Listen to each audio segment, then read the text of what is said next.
Where are you at, Achilles? Here you are. Hi. Oh, you don't want to fight anymore? Is that what happened? What happened? Uh-oh. I don't have mana. I was not paying attention to my mana. Ooh, close. Uh-oh. Everyone, welcome to the Athena Shoeless Conquest Guide. Here we are. Yes, let's see what we have. Now, just as a recap, because I like to occasionally repeat information, just that way people who are either new or what have you can hear it, or if you have heard it before, you'll memorize it.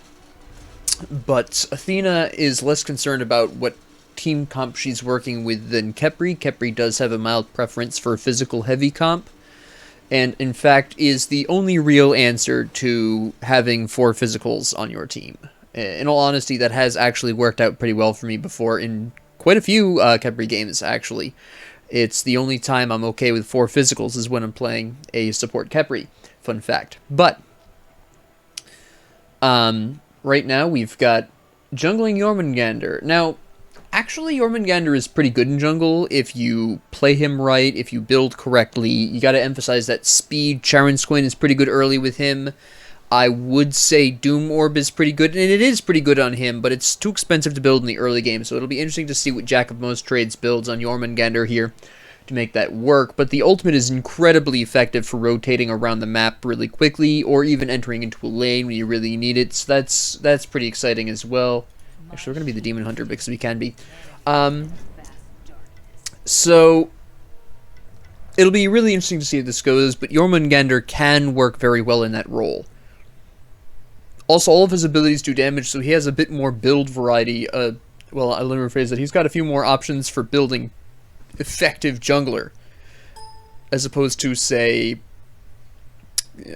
a bunch of other guardians. Say Sylvanas, for instance. Or Khepri.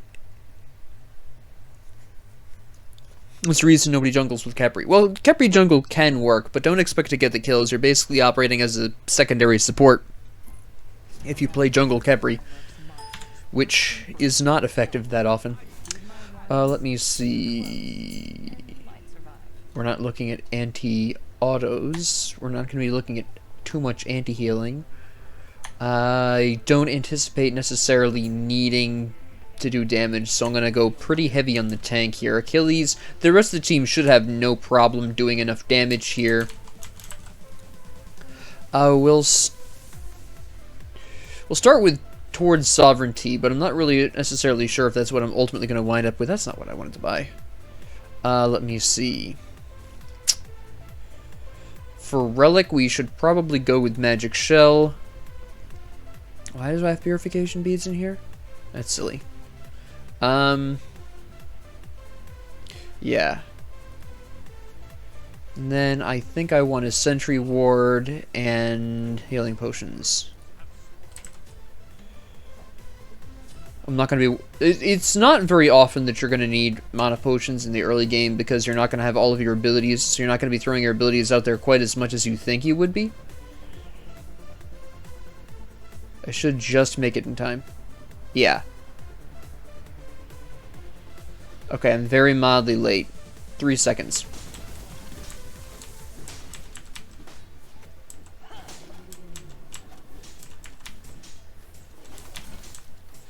Excellent. Put this here. And this should be interesting. Khepri v Athena is actually a pretty good matchup. I can taunt him out of his Abduct. I'm going to go right for this Medusa. Oh, alright. You've got Sundering Spear, huh? Okay. So that's how you want to play this, huh? Fair enough. We're going to grab Taunt first, just so I can interrupt Khepri's Abduct. He didn't go for the Abduct first. Smart play, smart play. They know what they're doing. Okay, so the Khepri actually has some pretty good awareness of the matchup here, which is really nice to see. Not everybody is necessarily aware of the matchups that they're facing, but this Khepri does know that this is not a good matchup for this particular pairing, so... Alright. What items did this Kepri build, though? Alright, multi-potions. So that's why they're playing this a little bit safer.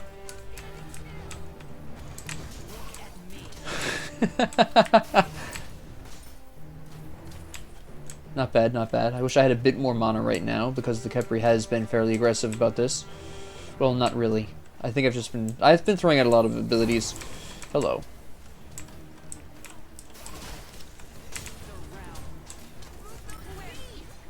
Nope, we're good. There's the abduct.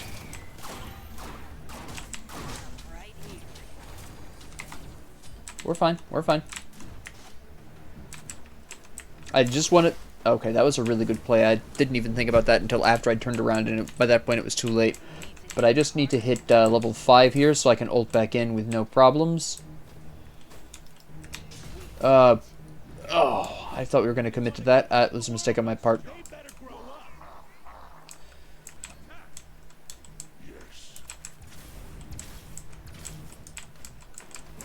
Alright. Not really much we can do about that right now. Okay, well, we have that, I guess. I'm not going to be able to survive to level 5. I need to get out of here. Enemy missing left. Alright.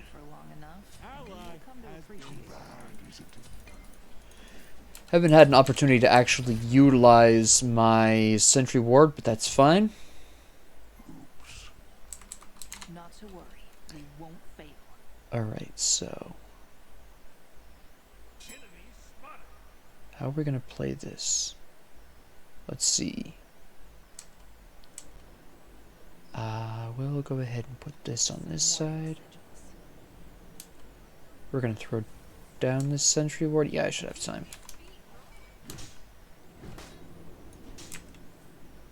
There we go. They're not going to really respond. They're not going to take that risk. It's not worth it. You want the harpy, don't you?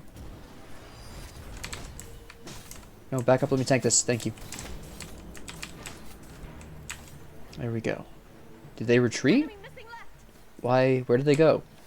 I'm not using mana on this.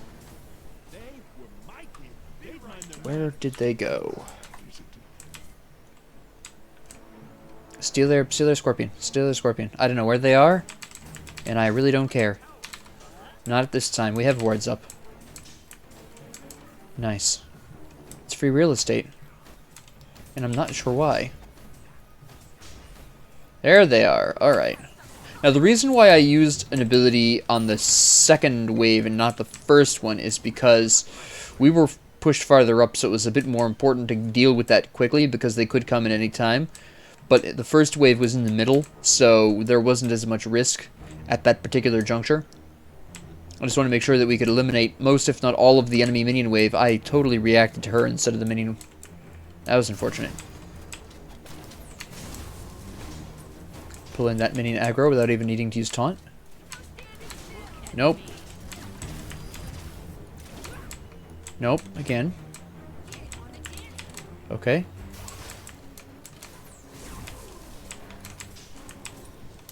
Not today, Zerg.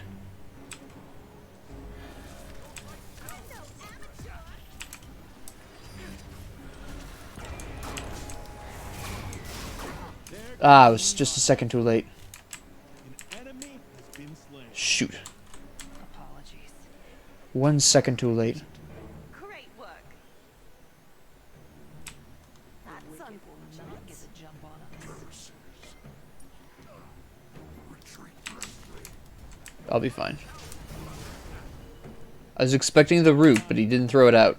Alright.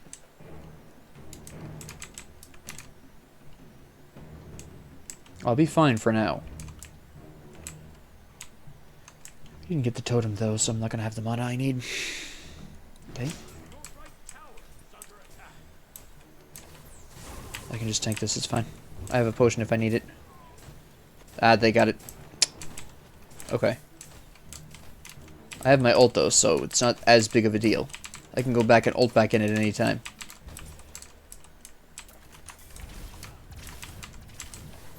Alright, I'm forming a plan in my head.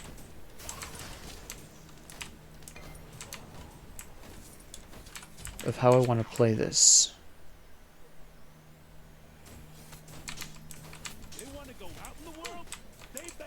But let's see how this specifically works. Okay. They were my kids. They'd mind their manners. Enemies have returned to the base. Get ready.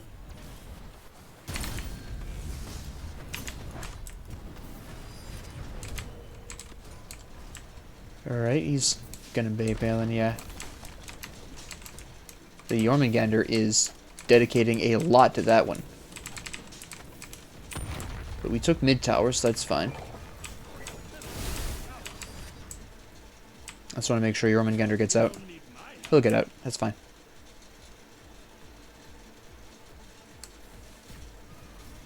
We are A-okay on that front. No, I'm going to defend the wave for,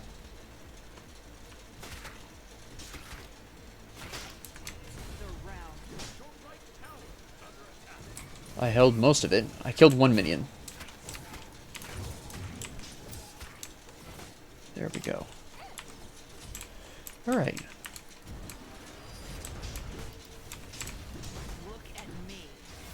Nice. Decent damage. She's being a bit too aggressive here, considering we don't know where Tiamat or the enemy jungler is. There's Tiamat. Alright.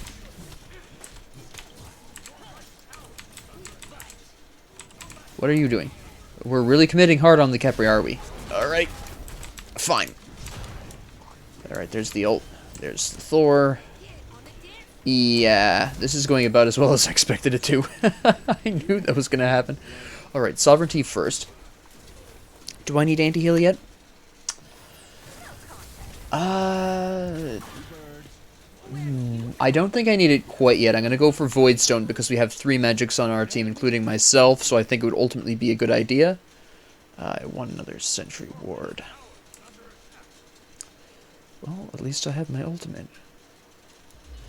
Question is, where am I going to use this? Let's go for the Jormungandr. I'm really just using this for the transpiration.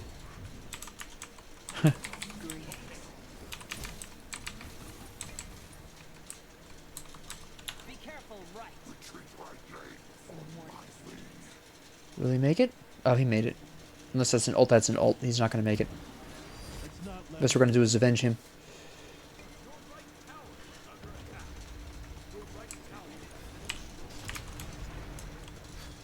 Nice play. Nice blink. Yep, that's what we need.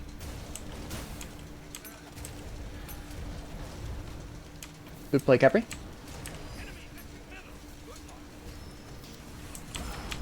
Ah! Just a second too late. Alright. Yo, excuse me? Oh man, I'm dead. Okay. That's the best I could do. I didn't know the Achilles still had his ult up. That was very impressive. That was extremely impressive. Go for the taunt next because you need that extra taunt time. Wow, I am so impressed. And the Thor got away. I was just a second too late on that taunt. I've always been 1 second too late on my ability triggers. Ah well. Is she winning that fight? She did win that fight. Okay. I don't know why Baba Yaga was in the enemy jungle. That's a little weird. I'm not sure why that was, why she was so far up when she didn't know where Thor was. That was a little odd, but let me see if she needs the help over here. Now she should be okay. You okay? Yeah, you're fine. Is the oracles up? Kind of. He just got them. He uses a lot of mana on jungle camps. I don't need to be taking that from her. She needs that more than I do. There's Thor again.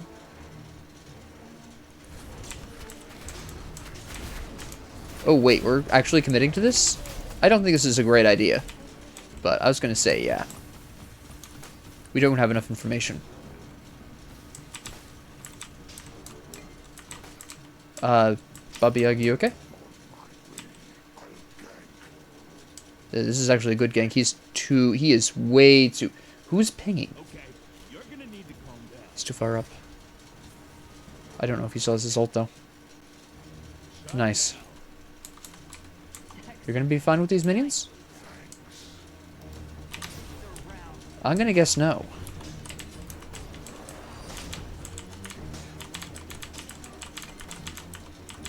I'll have to examine the Achilles mirror match a little bit later. I'm pretty sure it's going to come down to the builds. I just really want my Void Stone right now. We don't have time for that, though. Nice.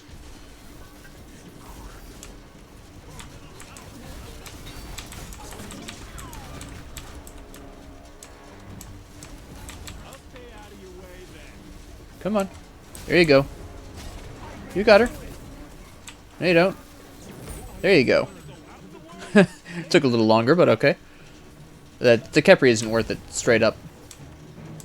Thor's gonna try to make a getaway over here.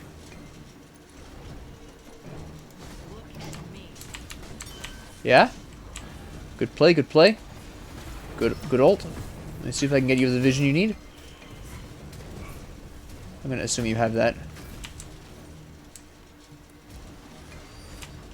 Nice.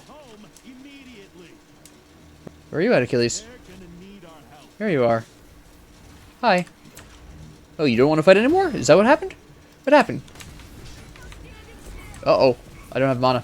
I was not paying attention to my mana. Ooh, close. Uh-oh. Ah, good play, good play. He turned that corner really nicely. Yeah, I didn't keep good enough track of my mana. I was too in the moment. That was my fault for going in with that little mana. Oh my goodness, that was terrible. We are behind. I'm at least keeping a pace with Kepri, roughly speaking. Kepri's playing better than me. Why would you... Alright. Sure.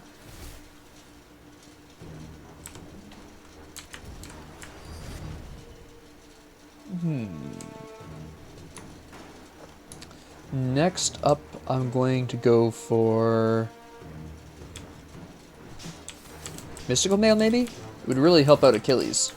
Quite a lot. It would combine well with Jormungandr's chip damage.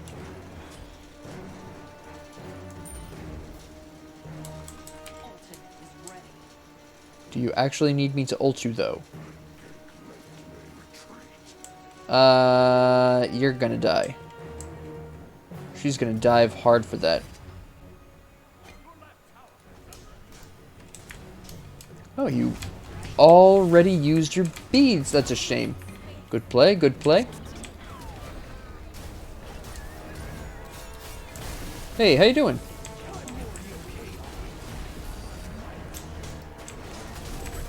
Yeah? You want some of this, punk? Ah, I'm gonna die.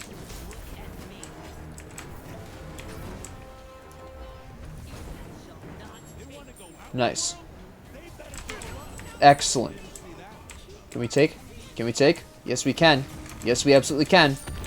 Ooh. I'm fine with dying. But I'm not gonna die today. Uh-oh, here I go. I did die today. It's fine, though.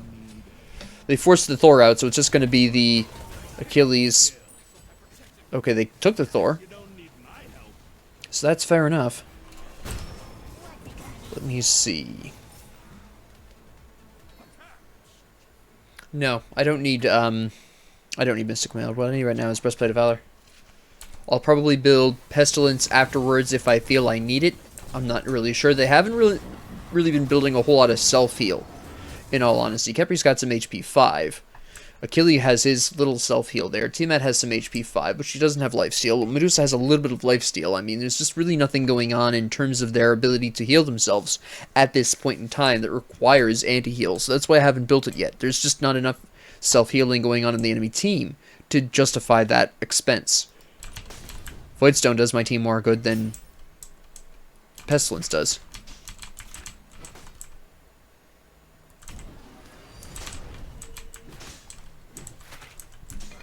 Okay. Yep, that's right. I just killed your entire everything. Nice level up out of it. Oh, you're on the verge of death. We're not gonna do that. I didn't realize you were so low. I can't solo her, I don't think. Probably not.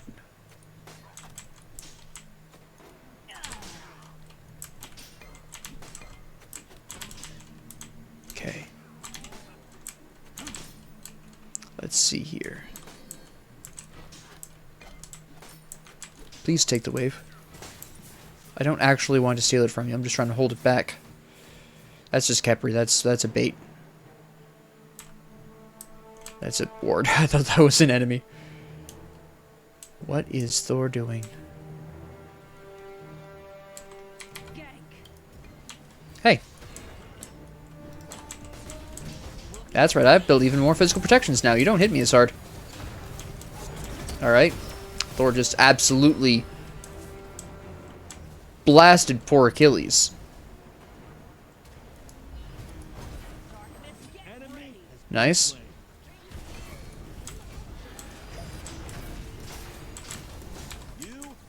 I did not intend to kill him.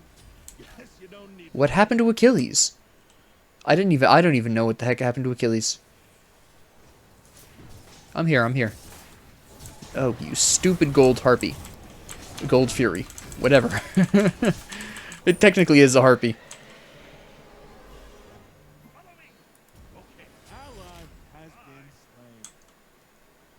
We can still kill them. We can pick this up.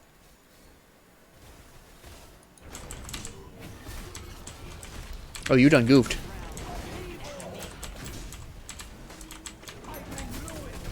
I do not have the health for this. He's about to ult me. I think Kepri's gonna get me killed. I'm not sure what was taking the Jingwei so long. Was she taking the waves for no reason? And in a point where we really needed her backup? Is that what was going on there? Please give me answers. Okay.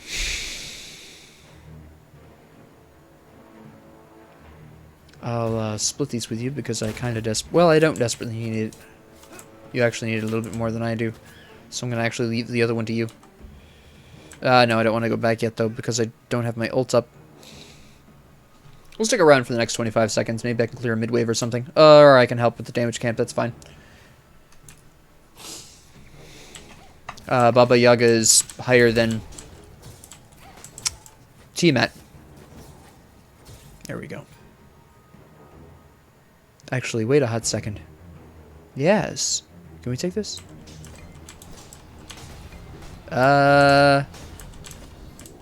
It'll take about 12 years, but theoretically, yes. Somebody's over there. I gotta hurry up on this. Here we go. That took way too long. Alright, we have no idea where anyone is, which is rather alarming. Are they building... Oh, okay, T-Mat's actually building a decent amount. Yeah, we're gonna assume that they're just gonna be building into that pretty soon. Nice. Nice. Oh, are we not taking this? What are we doing? Okay.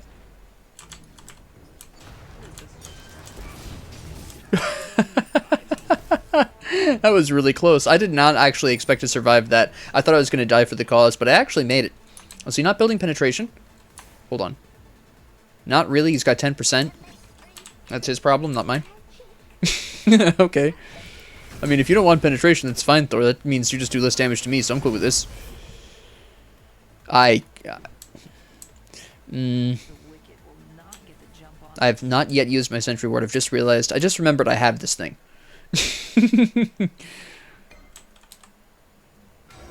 Bye, Kepri. I don't have my ult back yet, so we're just going to play this one a little bit by ear here.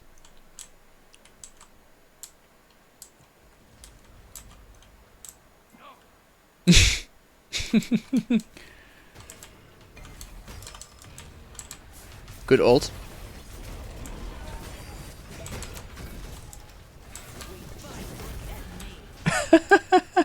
Let's get result down. Alright. Nice. Didn't get my relic. I probably should have, but that's alright. Good play, Thor. Good timing. Nope, nope, nope. Nope. Stop that. Oh, she's gonna ult you. Alright. Spicy. She even anticipated the hammer throw. Yeah, we're not gonna continue that conversation. We're just gonna abandon that one. He's getting his speed camp? Alright.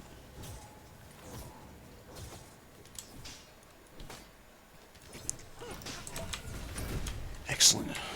I'm not really... Hello. What are you doing, punk? Huh? I can stall. Come on. You want to fight me? Let's go. Let's go. Come on. I'll fight you.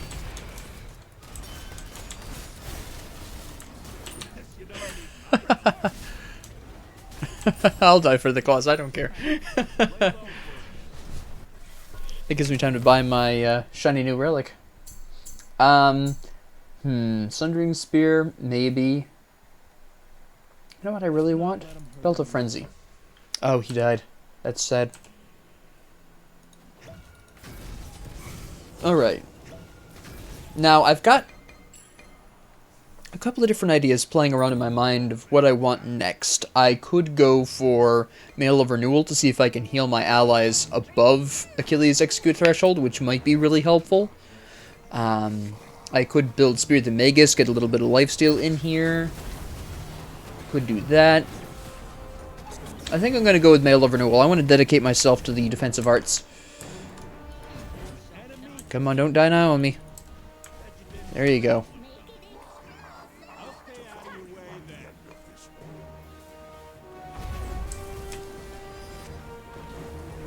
Bold play. Oh, you've done goofed. Oh, good play, good play. Ah, very nice. No, he showed some awareness there. That was good. Attack fire giant. Come on, we can take this, right? On my way.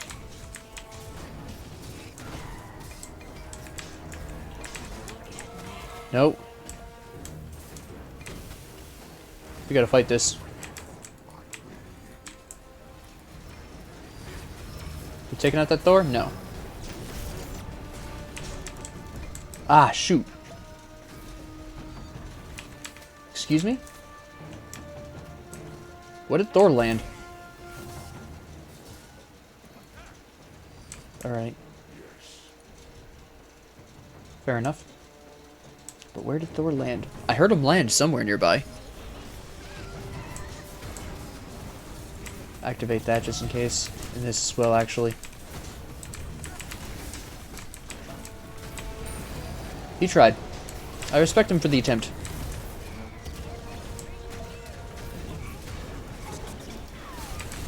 Oh. Goodness gracious. Please kill her. There we go. Very nice. Nope, you're not going anywhere. Where's Thor? He might be ulting down somewhere soon. Where? No? Okay. Did he just blink through the door? Alright. Attack right tower. No. I did not. Oh, oh no. Oh, you hate to see it. Nice. That was beautiful. I cannot believe I timed that like that. That was fantastic. We have 10 seconds. Do we really have what we need for this?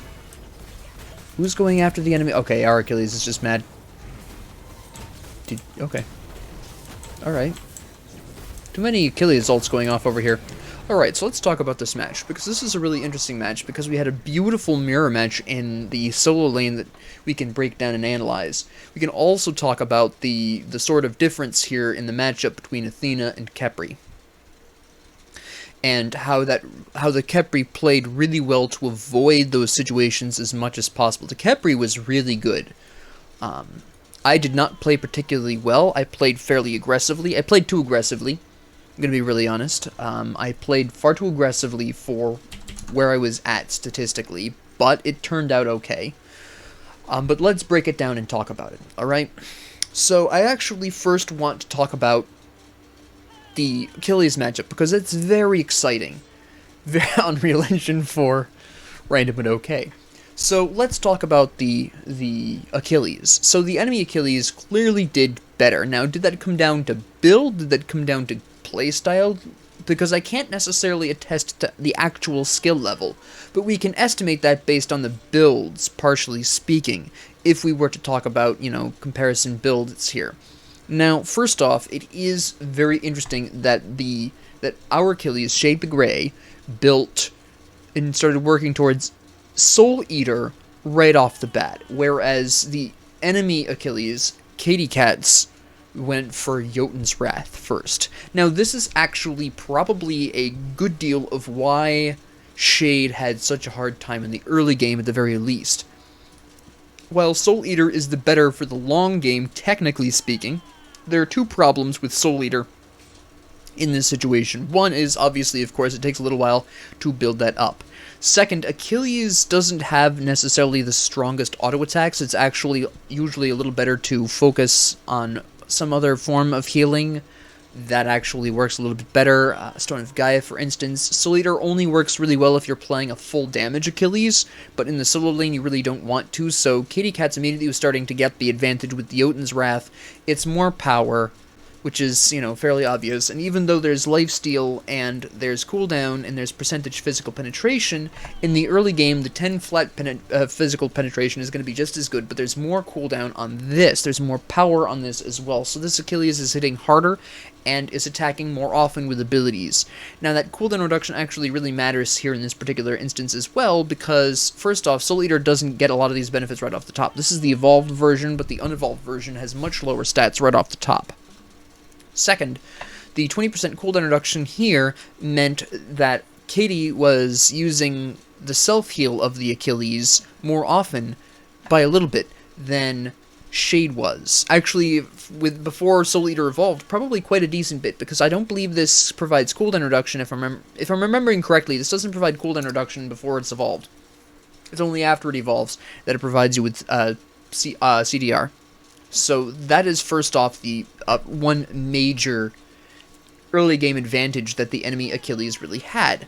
Now, our Achilles then went into, and this is actually a really good move, Breastplate of Valor. But by that point, the enemy Achilles was farther ahead, having had a really strong early game due to Jotun's Wrath, and went into Hydra's Lament to kind of capitalize. And this was going to be able to allow Katy to punch through even the extra protections of Shade. Shade then went into Mantle of Discord. Another good pickup here, considering all the situation.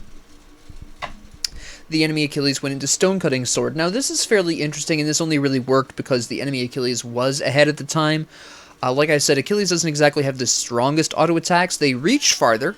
They have what is called a reach auto attack. I believe it's a 50% increase in the range of the auto attack, but it's not any more powerful of an auto attack, nor is it particularly fast. So focusing so hard on, or having an item that focuses specifically on basic attacks, as they called them in this game, I called them autos, is something of a risky move, and actually this wasn't something that translated well into the late game, because the enemy Achilles, Katy Cats here, did not auto-attack too often. There were obviously moments in between ability uses, whole kit wipes, that, they were auto-attacking, sure, but that wasn't really doing the Achilles a lot of good.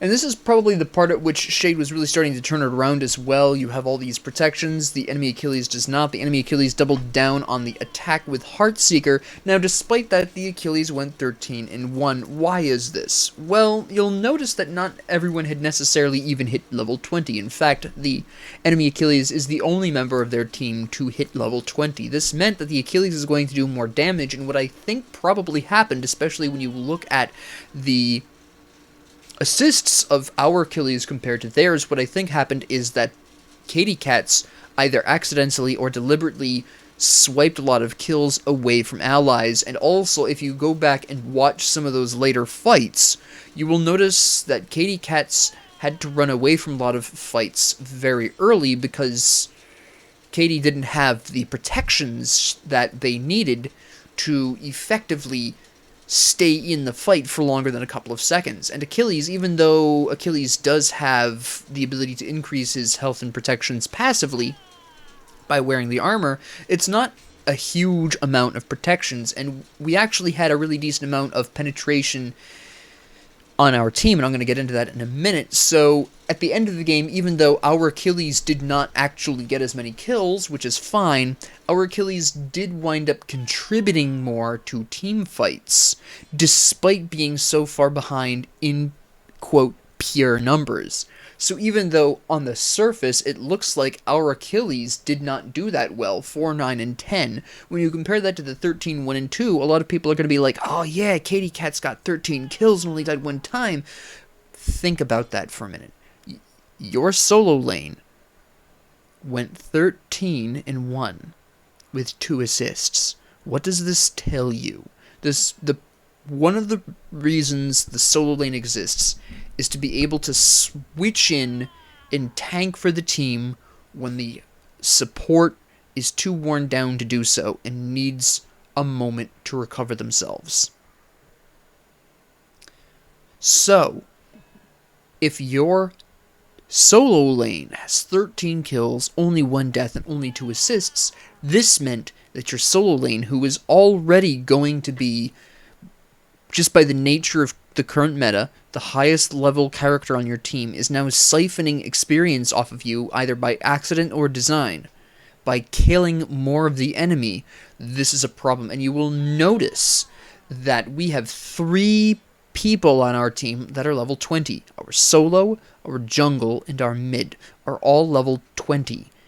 On the enemy team, only the Achilles, only the enemy solo lane was at level 20. And I think this is because the enemy solo was too focused in on damage output and not enough on defense, and therefore was, again, either intentionally or unintentionally taking kills from allies, and was not able to frontline like they should have.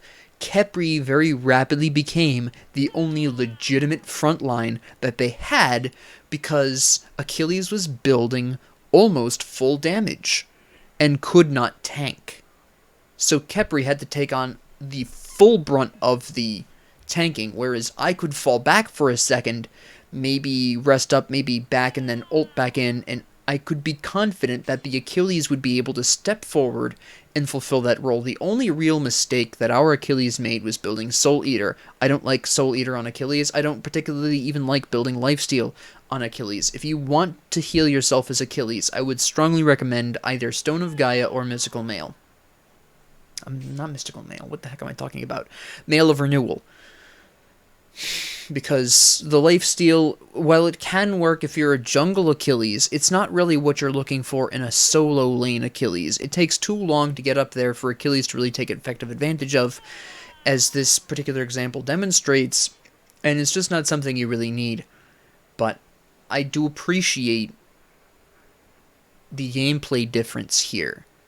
And it's also very likely that Katie Katz is just better at going for the kills, better at boxing, better, everything else. It seems more like Katie might be a jungler might be a jungler main, and just accidentally wound up with the solo lane, so chose the best warrior that they knew. I mean, because Katie Katz's gameplay with Achilles was really awesome. It was just the build that was kind of, well, it wasn't that the build was bad necessarily. I do question Stonecutting Sword, and I probably always will, but beyond Stonecutting Sword on Achilles, the build itself was really good. It's just that Katie Katz wasn't building tanky enough, so my personal viewpoint on this is potentially, and this is just a game theory that I have, but it seems to me that Katie Katz is a jungle main, wound up with the solo lane, and just picked the only warrior that they knew because Achilles is very often played in jungle, so that would kind of make sense. This is what it looks like to me. I could be wrong, but that's just kind of the feel I get here. So that's going to be the main point there. Now, how did I get ahead of the Khepri, despite doing, again, technically worse? I do have 2 more assists and 1 more death, so we did roughly gameplay-wise about the same. Because theoretically speaking, a death, 2 assists, whatever. So what happened to the Khepri? Well, most of my deaths were in the early game. You'll notice I only died, I think, twice in the late game. My first 3 deaths were in the early game. I think there was 2 in the early game, 1 in the mid game, and then 2 in the late game.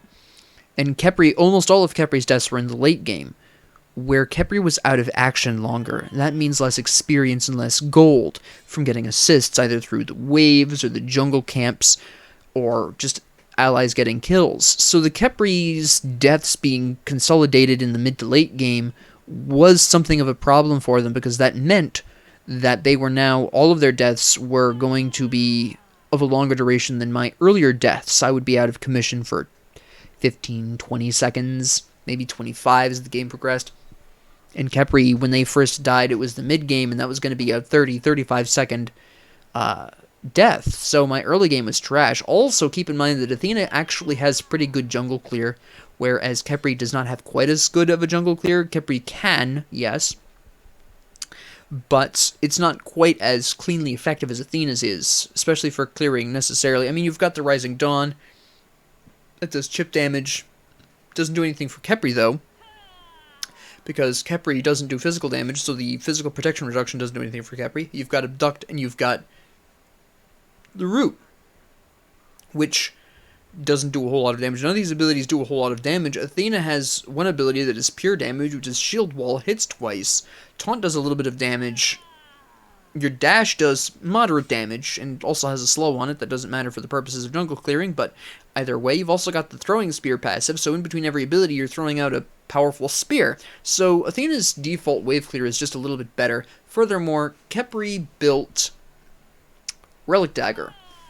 And I'm going to be really honest, I'm not 100% sure why.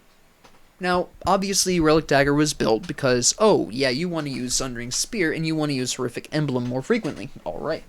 But let's look at these. Sundering Spear on a support. Okay.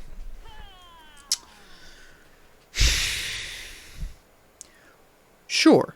Great. Your targets are taking increased damage. Sure. Who on our team needs this? Who would you normally want to use this on?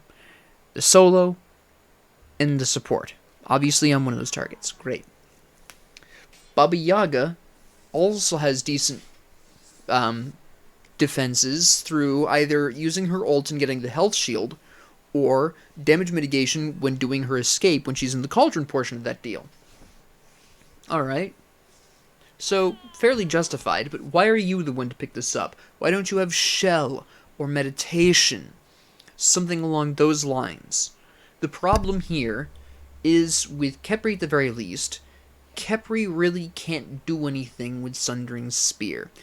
Let's say, for example, right?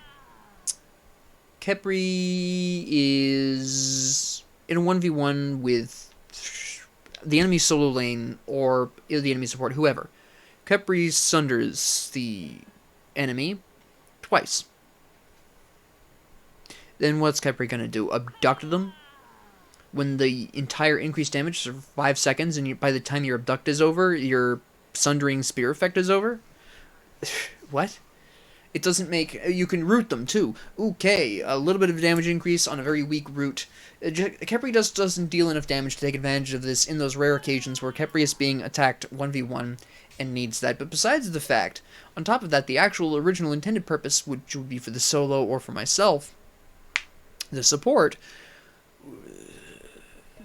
frankly, if you are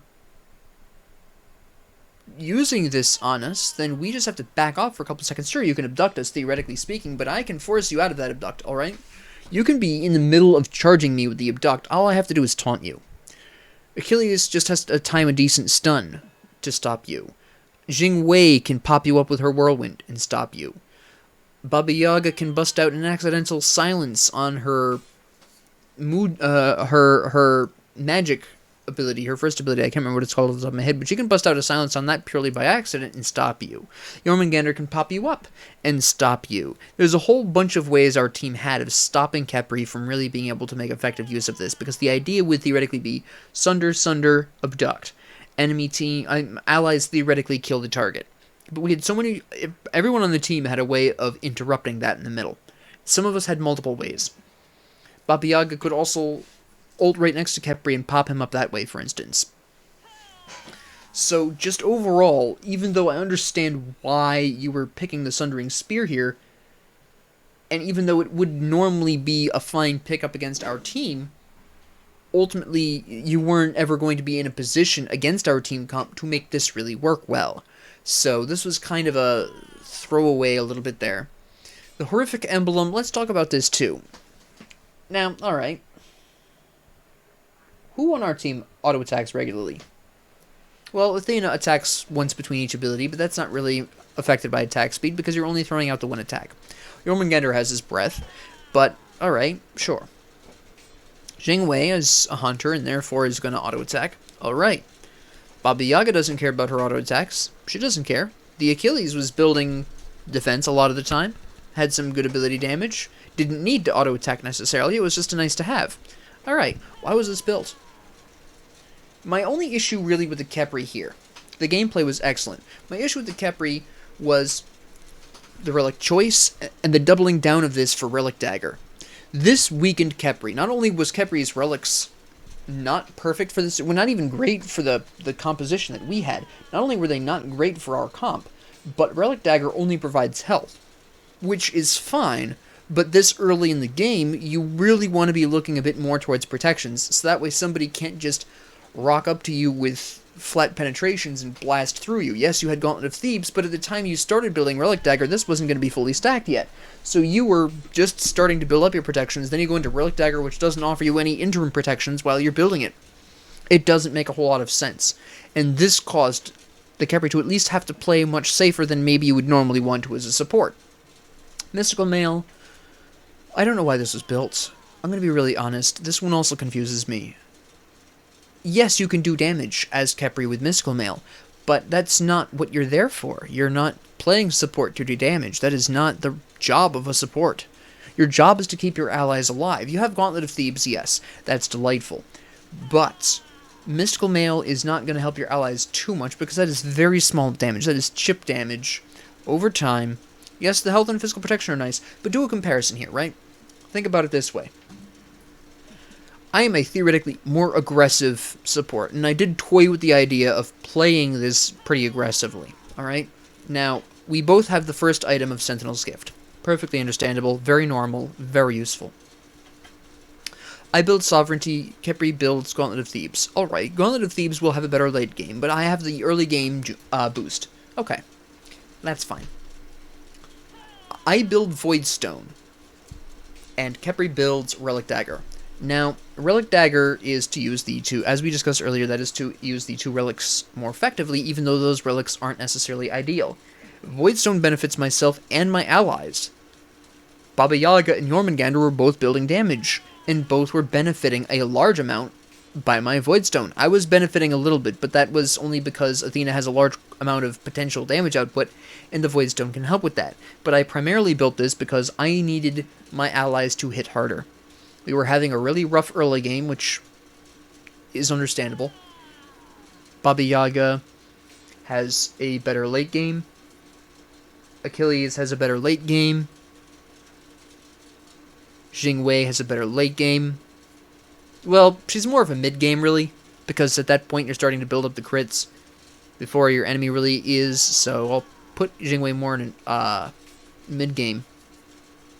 But I wouldn't call any of our gods early game, except for myself. Athena does really well in the early game.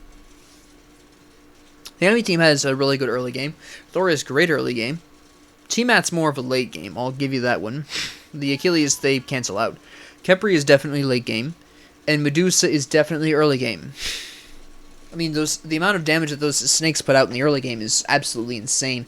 Acid Spit is disturbing at the early game as well, especially that laning phase, yo. And the double hit of the dash just impacts a lot in the early game. It transfers really well into the late game, but that's just through its anti-healing. So, yes, I built this for a combination of those reasons. And then I build Breastplate of Valor so I can use my taunt, I can use my dash, I can use my ult more often, I can be there for my allies more often. Khepri builds Mystical Mail. Very small amounts of damage, some small amount of protections for you, not a whole lot. I mean, look at the look at the Khepri's protections compared to mine. 204 physical protections, right? 209. Okay? And this is because Khepri built 2 physical protection items plus Gauntlet of Thebes, right? So I have 195 magic protections, Khepri has 113. The magic protections were really lacking. Additionally, this kind of goes on top of the point of the horrific emblem, but who was the Witchblade for? You can't abduct Jormungandr, so you're not going to consistently reduce his attack speed. Yeah, sure. You just have to be nearby. Alright, that's fair enough. Point well taken. Jormungandr doesn't exclusively rely on his auto attack. It's just a nice to have. It's mostly ability-based damage that Jormungandr is doing here. So Jingwei was the only one that was really going to affect. Again, the Achilles doesn't often use auto attacks, doesn't need to. Same with Baba Yaga. So this was an absolute waste, really, because only, again, primarily Jingwei was going to care. Jormungandr could have cared mildly, but not by that much. So I don't know why this was built. This goes back to the horrific emblem point. Like I said, it just doesn't make sense. There's a whole lot of anti-auto attacks in Khepri's build with a team that didn't do so much in the way of auto attacks. It's very odd. Beyond that, I mean, the Medusa's build, very classic, very effective. They both built the same stinking build practically.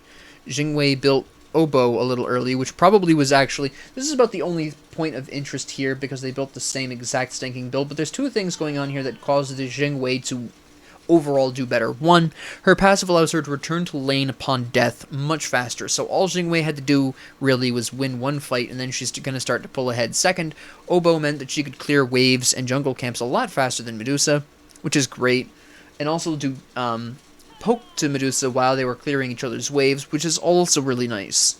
I would not be terribly surprised if Medusa built Oboe in response to Jingwei's Oboe. I can't prove that, but it's kind of what it looks like here. But yeah, they were otherwise building the exact same, but that's really what it came down to. Both played decently well, but really the Jingwei's passive and building Oboe as the third item instead of the fourth really is what tipped Jingwei into a good score, into playing really well, and what put Medusa behind, really, by 2 levels worth. And then Tiamat versus Baba Yaga. Know what actually happened here? Because theoretically speaking, Thor you would think would do better as the jungler than Jormungandr. Well, as impressive as Thor's ult can be, Jormungandr can cover way more ground with his ult. And furthermore, which is fairly interesting, Jormungandr rushed Chronos Pendant. And this was a gamble for Jormungandr. Let's put that out there right now. This is pretty expensive. It's 2,700. For reference, the stacking items that you would want to build as quickly as possible are roughly in the vicinity of 2,600. So it's a little bit more expensive than maybe even you would want to really go, but it did pay off because it's allowed Jormungandr to go underground more often, which increases Jormungandr's move speed, and go through the jungle less detected, and even get even better ganks because Jormungandr can enter the lane invisibly, whereas Thor's only real option to do that is to throw his hammer in, which still announces his presence. So this was a gamble that absolutely paid off, mostly due to, in all honesty, the skill of the player in this particular instance. This is clearly Jormungandr who's jungled with Jormungandr a lot. Then we have Spear of the Magus. You know, the Thor went with Jotun's Wrath, which is fine. The only real advantage here is that Chronos Pendant has MP5, and Jotun's Wrath does not. Really, that's what it comes down to. Then Arendite. Now, first off, this is expensive. So that was going to start putting Thor behind a little bit, but Jormungandr immediately went with Spear of the Magus right after Chronos Pendant, which is interesting. This is fairly decent. This wasn't a bad time to build this. I usually build this slightly later. I'm usually fond of this as a 4th item, but it was really good here because this gave Jormungandr a bit more health sustain, a nice spike in power, a little bit of flat penetration, which at that point was going to be really useful because Khepri only had Gauntlet of Thebes, and that was in the middle of stacking at that point. That most likely wasn't fully stacked when this was first finished. So this was a really strong item to build here. Pretty cheap overall. I think it's 2550. And the passive is just fantastic. And if an enemy stands in the poison spit of Jormungandr, that's just going to last throughout. You know, that's going to continue to last on them until they leave that little poison pit, which is really quite nice. So this was a really great pickup, and this is probably where Jormungandr started really to steamroll, because Thor's next item was one of the most expensive physical items you can get, which is Heartseeker. Again, this is fairly interesting. You have Arendite to really boost your impact after your ult, which is fairly understandable. And then you immediately go into Heartseeker to really emphasize the ability damage here. Okay, yes, but again, we didn't have a whole lot of people who... Well, actually, I'm going to amend that statement. At this point, Baba Yaga is probably at least starting the Warlock's staff, so you could see where this is coming from, actually. I I hadn't realized right away that Warlock's staff from Baba Yaga was the 4th item. That's okay, that actually makes a lot of sense. It's still an incredibly expensive item, and I think on the back of an item 3 Arendite, this might not have been the best choice. This was already going to be expensive. This was already putting you behind a little bit gold-wise. Heartseeker really kind of pushed that over the edge. Now, Arendite could have been balanced out by the fact that Chronos Pendant is a little bit more expensive, so Thor had the time to build this. Sure. But not this. It was too early for this. Jormungandr countered by being able to build Rod of Tahuti because this took forever, and this is about as expensive. I think it's 100 gold more expensive. Then Thor counters with Ansley. Jormungandr responds with Tyrannical Plate Helm, which is really odd as well because Jormungandr doesn't spend a whole lot of time in lanes, so this was a really odd build choice here. Did it work? Yes. But very odd. And actually, technically, Thor responded with Ansley, not Jormungandr responded with Tyrannical Plate Helm. But, yeah, I mean, the Jormungandr, this was a little bit more expensive, so Thor countered with Arendite. Jormungandr went on their normal way, started building Rod of Tahuti because Arendite's expensive, Thor counters with Heartseeker, etc. And that's basically, I mean, it was really at this point that this was starting to really fall apart for Thor. Arendite, like I said, is a little bit expensive, and Spirit of the Magus offers Jormungandr a lot of really useful bonuses for jungling. Beyond that, you know, going back to the Baba Yaga, not only was Jormungandr probably more consistently in the mid lane, but Baba Yaga had Charon's Coin, whereas Tiamat, well, they both had Charon's Coin. The catch here is 2 things. First off, Baba Yaga went into Soul Gem, giving her a healing pulse every once in a while. Tiamat went with Spear of Desolation, and neither of these is particularly wrong. Both work really well. But Baba Yaga was clearly going with the combination of the Vampiric Shroud, was very heavily going in a sustained direction that Tiamat was not going quite as hard into.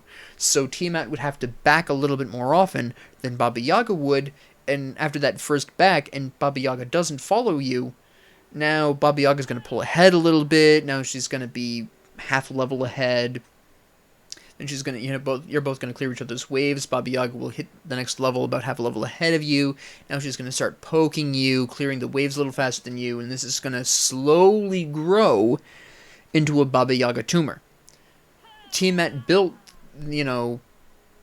Lifesteal here and here, Soul Gem here. By that point, though, Baba Yaga was already working on the Evolved Warlock staff for bonus health, some magic penetration to round out with a nice 30% here. Goes into Rod of Tahuti to finish that off with a very nice 40% magical penetration, which, granted, I think was a little bit overkill, all things considered, although at this particular point, Thor was probably indicating some magic protections here, so that's very justified, but Khepri wasn't really building a whole lot of magic protections. Gauntlet of Thebes alone is not enough. And the Tiamat, while having a very useful passive for increasing damage mitigation, isn't going to survive the onslaught of 40% magical penetration. That's really what it came down to, is that the Tiamat was not quite as hardcore focused on sustain than Baba Yaga. And keep in mind that Baba Yaga can also drain health and mana from her house, giving her even more sustain. What basically happened here was not even a contest strictly of skill. This was a contest of sustain. Baba Yaga was just able to stay in lane longer, and farm for longer, and farm more, and pull ahead of Tiamat slowly but surely that way, and was also pretty fresh for most fights as a result of that, whereas Tiamat may have needed to go back and be late to a fight. There were a couple of instances where Tiamat was late to a fight that Baba Yaga was not. So that was ultimately what I think happened in this game very specifically. If you liked this, please like and subscribe. If you didn't, please ignore me. Thank you all very much for joining me. If you have any comments, questions, concerns, ideas, suggestions, what have you, please leave them down in the comment section below. And have a great 24 hours.